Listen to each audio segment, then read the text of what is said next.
How's it going, folks, and welcome back to the channel. I'm your host, lowtierhero, and in today's video we're going to be covering the Fiendsmith archetype that just dropped, and we're going to be learning how to beat this strategy. The Fiendsmith archetype revolves around the main deck monster Engraver and its fusion monster upgrades. Fiendsmith Engraver excels at searching the archetype spell and traps by discarding itself, and it can revive itself by shuffling a Light Fiend monster into the deck or extra deck. Additionally, it can remove threats by sending a Fiendsmith Link monster treated as an equipped spell and a monster on the field to the graveyard. Engraver can be easily summoned from the hand or deck with Requiem, a Link monster that requires just one Light Fiend monster. After being tributed, Requiem equips itself from the grave to a Light Fiend monster, granting 600 attack. Fiendsmith Sequence, another Link monster, aids in fusion summoning Fiendsmith Engraver and its upgrades by recycling materials from the graveyard into the deck. As an equipped spell, it can prevent its monsters from being targeted by the opponent's card effects. Fiendish Lacrima, the first fusion monster, can add to hand or special summon a Light Fiend from the graveyard upon fusion summoning. If sent to the graveyard, it can shuffle a Light Fiend from the graveyard into the deck to burn the opponent for 1200 life points. The archetype's boss monster, Fiendsmith Desiree, has a quick effect that negates the effects of face-up cards on the field, proportional to the total Link rating of the monster equipped to it. If it is sent to the graveyard, it can shuffle a Light Fiend into the deck to target and send a card on the field to the graveyard. Fiendsmith's Tract, a crucial spell, can be searched by Engraver. It searches a Light Fiend and discards a card from the user's hand. Additionally, it can be banished from the graveyard to fusion summon a Fiendsmith monster using materials from the hand or field. The Fiendsmith archetype is a versatile and resilient strategy focused on the synergistic interactions between Engraver, its fusion upgrades, and supporting core strategies such as Snake Eye and Yubel. Together, it has powerful search, revival, and removal capabilities, along with protective and offensive qualities from equipped spells. The archetype can consistently recycle resources and maintain board control. Tract further enhances its fusion summoning potential, making the Fiendsmith archetype paired with Yubel or Snake Eyes a formidable contender in various competitive scenarios, and it has also been dubbed a tier 0 deck. As always in these counter guides, we are going to be talking about key cards, what to look out for, when to hand trap, finding choke points and weaknesses, direct counters, board breakers, best engines and decks to counter the Fiendsmith engine, and Floodgates. Before we jump into the video, please don't forget to subscribe to the channel and turn on that notification bell so that you don't miss any new uploads and live streams. It does take a lot of effort and time to draft and edit these guides, so any small help will go a very long way. We will only be covering the Fiendsmith cards in this portion, as Yubel and Snake Eye have been out for a while, but if you want to see the key cards for Yubel and Snake Eye, check out the channel as I have counter guides up for both of these strategies. The first card on the key list is Fiendsmith Engraver. Why? Because it can search and revive itself and acts as a removal when equipped, a core card for searching, recycling, and setting up board escalation. Moon of the Cursed Heaven, this is a stepping stone for Link summoning Fiendsmith Requiem. It's a great card and a great link up play. Fiendsmith Requiem brings out Engraver and equips itself from the graveyard to it and can be used for fusion summoning. Fiendsmith Sequence links summoned with Engraver and usually paired with Flamebird, and special summons 2 Snake Eye monsters from the graveyard. It's just a great pair, facilitates further plays by recycling and special summoning Snake Eye monsters. And finally, we have Fiendsmith Tract. It adds a Light Fiend to the hand and discards a card and can be banished to fusion summon. Usually this is paired up with Fabled Lurie, and it's essential for searching and fusion summoning Fiendsmith monsters. These are the key cards to the Fiendsmith core. Focus on them, interrupt or negate these cards, and you should, in theory, have a better match. But don't find a false sense of hope, as the Fiendsmith deck can and will rely on their counterpart to continue scaling and building an intimidating board. Let's jump into those combos. Now that we know the Fiendsmith key cards, knowing when a hand trap is crucial. This time around, in addition to covering Ash Blossom, Infinite, and Permanent Dominance, which encompasses Effect Veiler and Ghost Mourner. We will be adding a new hand trap to the segment. Why? Well, because this hand trap is detrimental. I didn't want to include it in the direct counters because if you can successfully get this card off and resolved, you shut down arguably the entire strategy, and that card is Nibiru. Combo number 1 will be the Snake Eye variant of the Fiendsmith archetype. We will start off with the known Snake Eye line that will lead to Fiendsmith cards. Please keep in mind that there are many variables in Yu-Gi-Oh! Therefore, while I cover this specific combo, the opponents will have other cards in hand which can include responses and outs. Keep an open mind and prepare for your opponents having the ability and the opportunities to play through your disruptions and negates. Your opponent will begin by normal summoning Snake Eye Ash. Snake Eye Ash effect to add Poplar. Of course, you want to imperm here. Do not Ash. If the effect resolves, Snake Eye Ash adds Snake Eye Poplar to hand. Poplar effect to special summon itself to the board. Poplar effect to add Temple to hand. I would save the Ash Blossom and use imperm instead if you really want to. Otherwise, I wouldn't use either, but it is an imperm target. Temple is activated and Snake Eye Diablo Star is placed onto the spell and trap zone from the deck. Poplar will be used to link summon out a Link 1. Now that Link Rebo is out, a lot of players have opted into using Relinquished Anima. Poplar's effect will be used to place itself back onto the spell and trap zone. Snake Eye Ash and Poplar will be sent to the graveyard off Ash's effect to special summon Snake Eye Oak. If you did not use imperm on the Snake Eye Ash, Ash Blossom would be fantastic here in an effort to stop the Snake Eye line and slow down the Fiendsmith line. Oak will be special summoned and it will use its effect to target and special summon Snake Eye Ash to the board. Imperm would be optimal here against the Oak. Relinquish Anima and Ash will be used to link summon Moon of the Cursed Heaven. At this juncture, Nibiru would be amazing to eat the board because the follow-up will be the link summon of Requiem, which will then trigger to get Engraver onto the board and then into the graveyard. Moon of the Cursed Heaven will be used to link summon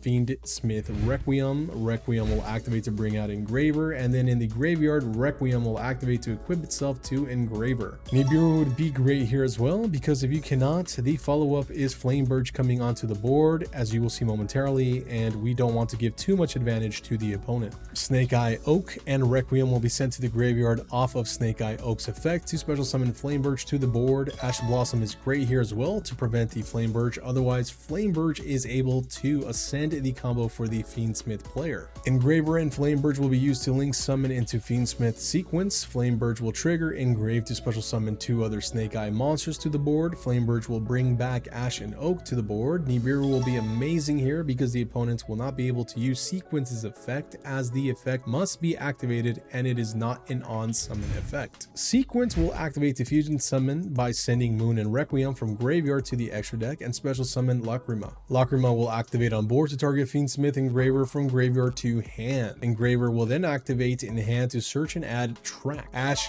here. I can't stress that enough. You need to Ash here. Tracked will be activated to add Fabled Lurie to hand and then to discard Fabled Lurie from hand to the graveyard. Ash the Track before it can resolve. Lurie will trigger in the graveyard and special summon itself to the board. Snake Eye Oak and Lurie will be used to special summon IP Masquerena. Engraver will be activated in grave to return the Lurie from grave to the deck to special summon itself to the board. Nibiru here, this is arguably the last point to Nibiru because the combo is about to get Nibiru proof. Lacrima Engraver will be used to XYZ summon High King Caesar. Snake Eye Diablo Star will activate on the spell and trap zone to special summon itself and place Snake Eye Ash from grave onto the spell and trap zone. Sequence, Diablo Star, and IP Masquerena will be used to link summon Promethean Princess. Princess will activate and special summon Flame Birch, imperm the Princess, and try to Nibiru to have the opponent use the High King Caesar. The High King Caesar will have 2 protections, so better to have them use it on their turn than yours. Flame Birch will use his effect to place Snake Eye Diablo Star onto the board again, and the combo line will end with Bibius for disruption and recovery, High King Caesar for negates, IP Masquerena for disruption and board building, Snake Eye Diablo Star for follow-up, and Snake Eye Oak for board building and follow-up. The deck is resilient, and this is probably the go-to combo line for the Fiendsmith Snake Eye combo. Now let's take a look at a popular go-to combo for the Fiendsmith Yubel variant. Previously stated, takeaways from this counter guide should be done constructively and with a grain of salt, as player skill, deck variants, and responses can change the fluidity of the game state and your matchup. Let's begin. We're going to look at this combo and start from the generic Yubel opening with Nightmare Throne. Your opponent will activate Nightmare Throne to search and add some Samsara from deck to hand. We all know that hitting Throne with Ash Blossom is essential and optimal. Samsara will be normal summon, and its effect to activate the tribute to special summon Spirit of Yubel. Ash Blossom would be impactful here to stop the Yubel combo line, but remember the opponents will still have 4 unknown cards in hand. Let's continue. Spirit of Yubel will activate a search and add Nightmare Pain from deck to hand. Either Ash or Imperm would be sufficient here. Nightmare Pain will activate to send Spirit of Yubel from field to grave to search and add Squirmer from deck to hand. Spirit of Yubel will activate to special summon Yubel from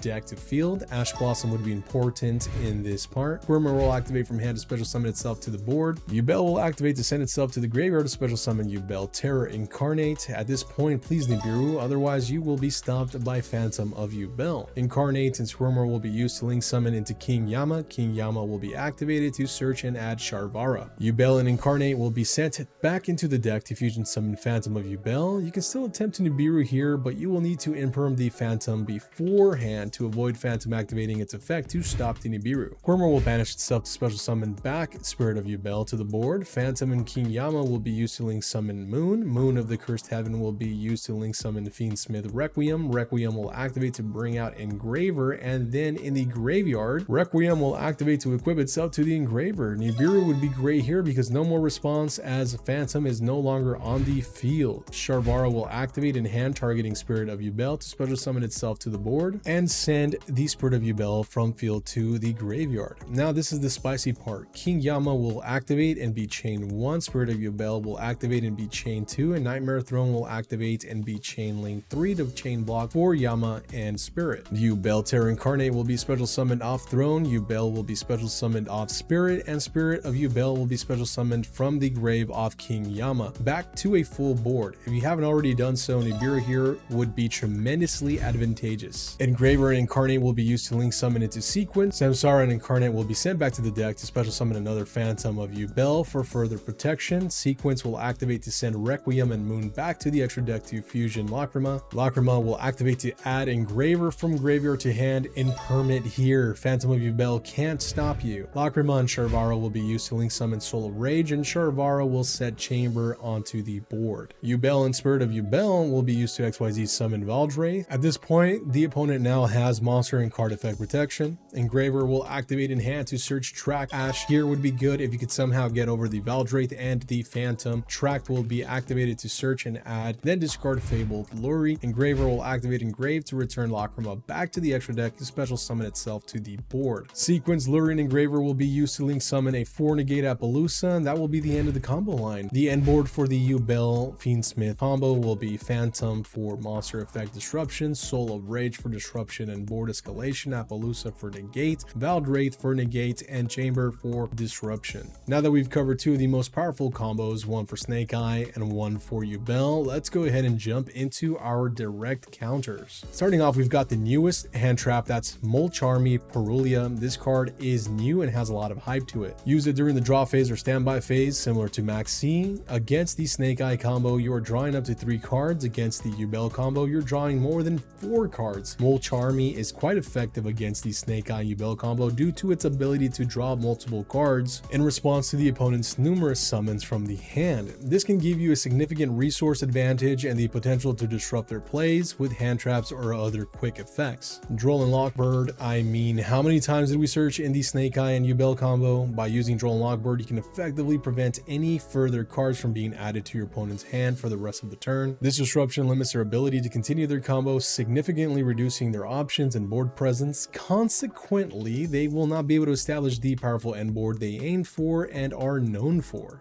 Ghost Bell, probably one of the craziest and best hand traps to use against the Fiendsmith deck. Stop Oak, stop Flameburge, stop Promethean Princess, stop Lacrima, stop Engraver. I mean, what else do you need Ghost Bell for? It's so darn good. By strategically stopping key effects that involve the graveyard, Ghost Bell can significantly disrupt the opponent's combo. Properly timing Ghost Bell's activation at crucial points will maximize its impact. Ghost Ogre and the Yubel sequence always go for the Nightmare Throne, the Nightmare Pain, and Mature Chronicle. In the Snake Eye sequence, hit the Ash, the Diabel Star, the Oak to disrupt the combo, and for the Fiendsmith line, hit Lacrima sequence, Necroquip, and Promethean Princess. Using Ghost Ogre at these critical points will effectively disrupt the combo, and destroying the cards will also remove their ability to hopefully not be able to board escalate. Called by the grave and DD Crow by targeting and getting rid of the Snake Eye, Ash, Oak, Poplar, Flame Birch, and or its targets, permitting Princess Engravered, Flabled, Lurie, Samsara, Spirit of Yubel, King Yama, and Squirmer, both called by the grave and DD Crow, are highly effective against the Snake Eye Fiendsmith combo, particularly in disrupting and controlling the graveyard. Before we end our direct counters list, we do have some honorable mentions. Bystials. Fiendsmith brings back light into the mix, and with Yubel also thriving with Fiendsmith, you've got lights and darks. Bystials are a great tech at controlling the graveyard by banishing any of the Yubel core monsters, hitting Engraver, Moon, Lurie, and Lacrima to assist in slowing down the buildup. Keep in mind, Bystials are still a good option against the Snake Eye variant, but being that Snake Eye is primarily fire, the Snake Eye deck has a bit more wiggle room to respond and play through Bystials. Fantastical Dragon Phantasme is highly effective against the Snake Eye combo, not good at all against Yubel because Yubel doesn't really link at all. They fusion summon in XYZ. Against the Snake Eye combo, providing opportunities to draw cards, improve hand quality, and multiple points during the opponent's link summon heavy combo is important. Additionally, Phantasme's ability to negate and destroy targeting effects can help protect your monsters from being disrupted by your opponent's effects. And finally, the last honorable mention, this is a spicy tech from my good friend Hotshot Frontier, another Yu-Gi-Oh content creator. Check out their channel. Hotshot Frontier really dug deep into the Yu-Gi-Oh bulk and came up with this spicy tech, and that is Cycle Reader. If you want to shut down the light attributes from Fiendsmith, this will do it for you. There you have it, folks, a comprehensive look at the direct counters available to use against the Fiendsmith engine and its variants. Of course, there may be more options out there available, and if so, please share the knowledge with the community by commenting below. Now let's jump into board breakers. The tried and true, not much is required to explain why these cards are effective, and it's mainly due to the fact that most board breakers do the exact same thing. A great way to eat a board without any response from your opponents and break that board really well is by using Raw Sphere Mode, Lava Golem, and Kaiju. Heck, even Kurikara would be great. You've got cards that will activate during your turn. Harpy's Feather Duster and Lightning Storm would be amazing against the Yubel and Snake Eye strategy because Harpy will hit the Spell and Trap Snake Eye monsters and the Temple, while in the Yubel strategy, Harpy can hit Nightmare Pain, Throne, Chronicle, and these set Super Polys. And Dark Ruler No More will help shut down the board. Evenly Match will banish their board, which may prove to be too strong and push the opponent to a position with no recovery. Cards that can assist and are a part of the board breaker list are Triple Tactics Talents and Thrust, because these cards can in theory get you to your text and side cards faster. Let's move on to the best engine and decks to use against the Fiendsmith strategy. The best deck, hands down, the best deck, it's a rogue deck and you might not like it, it's Exosister. Exosister has a distinct advantage against the Fiendsmith strategy due to its ability to banish key cards from the graveyard, preventing the opponent from completing their combo. By effectively utilizing Exosister Michaelis, Pax, Vadis, and Returnia, you can consistently disrupt and dismantle the Fiendsmith strategy. Two other decks that are great against the Fiendsmith strategy are Voiceless Voice and Tenpai, because these decks can leverage its high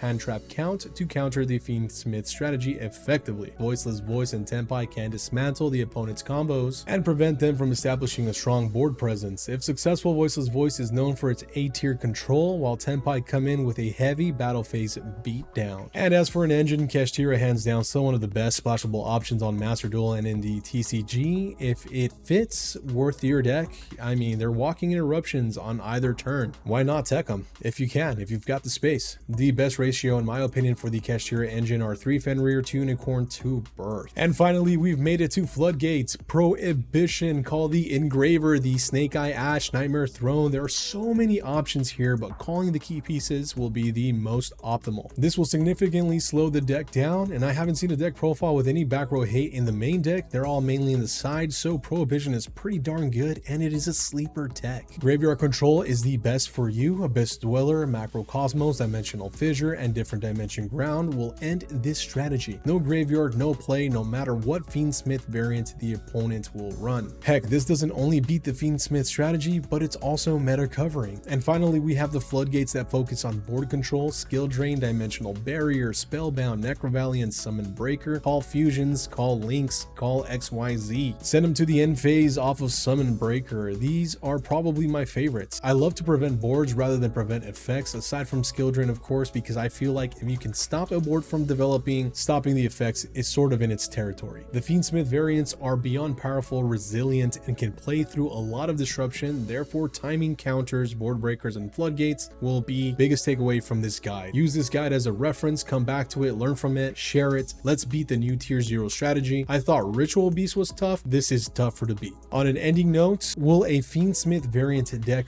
win Worlds? That is my question to you. What do you think? Simmer on that question, comment below, and until next time, my friends, take care, and let's not lose to the meta.